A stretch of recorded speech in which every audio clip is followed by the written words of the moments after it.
내란 특검이 추가로 기소한 윤석열 전 대통령의 재판이 내일 처음으로 열리는 가운데 재판부가 중계와 언론사의 촬영을 허가했습니다.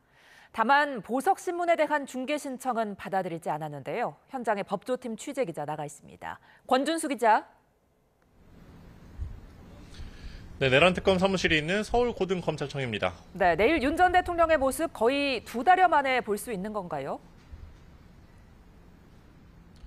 네, 재판부가 언론사의 촬영과 특검의 중계 신청을 일부 허가했습니다.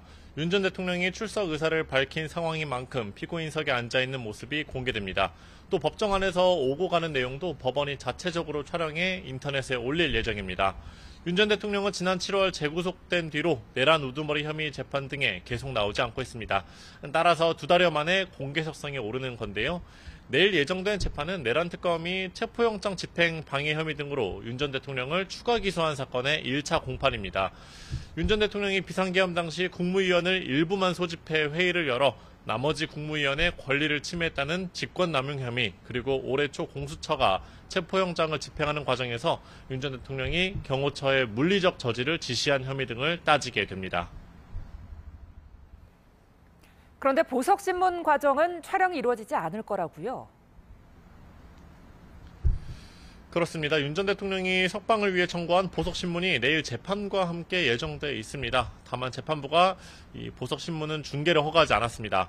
재판부는 신청을 받아들이지 않은 이유를 내일 직접 법정에서 설명할 계획입니다.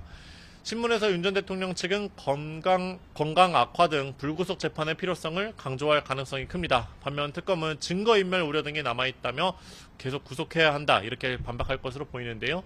중계가 불가하더라도 언론사별로 법정에 들어가 신문 과정을 취재할 수 있어서 내용은 아마 공개될 것으로 보입니다. 네, 내란 특검 윤 전 대통령의 외환죄 수사도 이어가고 있는데 추가 소환 계획을 공개했죠? 그렇습니다. 어제 출석 요구에 응하지 않은 윤 전 대통령을 상대로 특검이 두 번째 출석 요구서를 보냈습니다. 오는 30일 오전 10시에 나와서 조사를 받으라는 서면을 교도관을 통해 전달했다고 밝혔습니다. 외환 의혹과 관련해선 변호인 선임계가 아직 제출되지 않았기 때문에 교도관에게 전달한 건데요. 특검은 윤 전 대통령 측이 방문조사에 응할 뜻이 있다고 밝힌 데 대해서는 아직 방문조사와 관련해서 어떤 의사도 전달받은 적이 없다며 이번 요구에도 응하지 않을 경우엔 형사소송법 절차에 따르는 방향을 검토할 거라고 강조했습니다. 지금까지 내란 특검에서 YTN 권유수입니다.